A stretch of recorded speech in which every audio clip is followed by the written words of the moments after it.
Hello there, my little darlings. Now, I had to, obviously, I had to start like that. Welcome back, guys. This is your host Daniel, and today, in my journey through Queen's discography, I have decided I want to talk about an album that is pretty kind of interesting to say the least. And that, of course, is the album released in 1986, and it's Queen's, I believe, 13th, no, 12th studio album, I think, either 12 or 13, I'm not exactly sure. 14? I think it's 12. Yeah, we'll just say 12, and then you guys can correct me later on. A Kind of Magic released in 1986, and yeah, and of course the band, the Queen, of course, naturally consists of Brian May on guitar, Roger Meadows Taylor on drums, John Deacon on bass, and Freddie Mercury on vocals. This is a pretty interesting album to really be talking about because,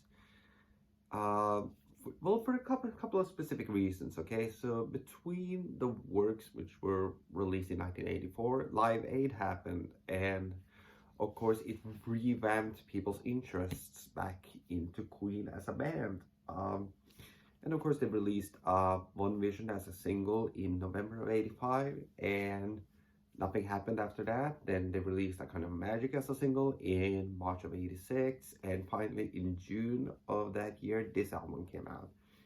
And it's kind of a weird mismatch of everything because it's meant to be to serve as both a Queen album and as a soundtrack album for Highlander. So it kind of has a very disjointed feel to me. But I think some of the songs obviously is still pretty good. I mean, it has a solid production for the time, and of course the guys kind of deliver very good, very solid 80s pop rock. So I'm not exactly sure how to feel about this record. So, well, let's just go through this track by track. So obviously the album starts off with One Vision, which for me is a great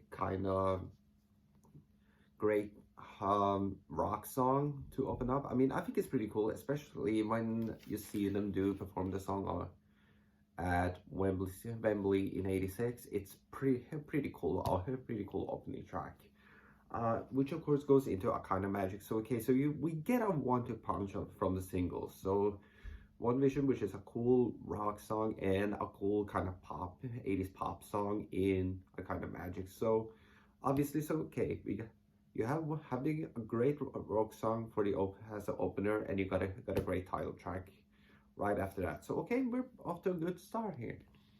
Then we get 1 Year of Love, which is this kind of sappy ballad, which I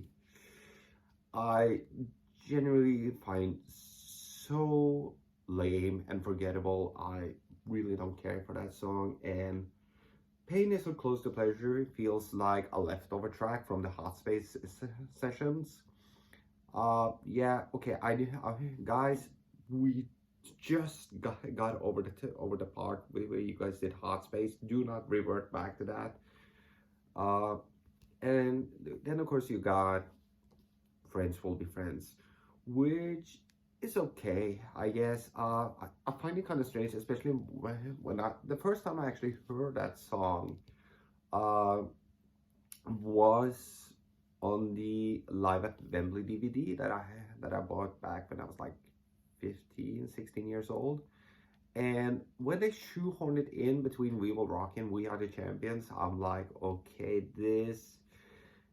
it at least in that context, it felt like everything in the set came to a screeching halt. So yeah, it's as a song on its own, it's fine, but I rarely revisit it. But then you get, to me, the much better second side, opening up obviously with Who Wants to Live Forever, this big epic song which just brings chills down my spine every single time I hear it. just an absolutely gorgeous song, and it's probably one of the if I had to do like a top 10 of the 80s, I think it might be on it, at least top 15. Uh, of course, you got Give Me the Prize, which is pretty cool. I really like this song. It's probably the heaviest Queen song of the 80s, and I think it's a pretty cool song. I think most people should uh, listen to, because it's one of the few deep cuts from the more, I guess you could say kind of more poppy commercial 80s sounding Queen. So definitely check that one out. And let's see, what else is there? Is there anything else? You obviously, okay, Don't Lose Your Head. It's fine. I don't really care. But then of course the album closer is Here We Are, Born to Be Kings, the Princess of the Universe.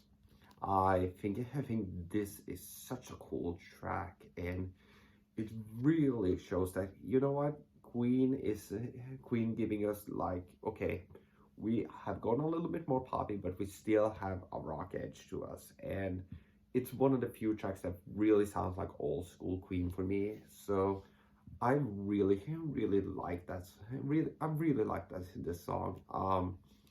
But overall, as an album, it's, like I said, it's produced fine, good performances from the guys, but it doesn't have a unified feel, and I think that's the biggest problem with this record.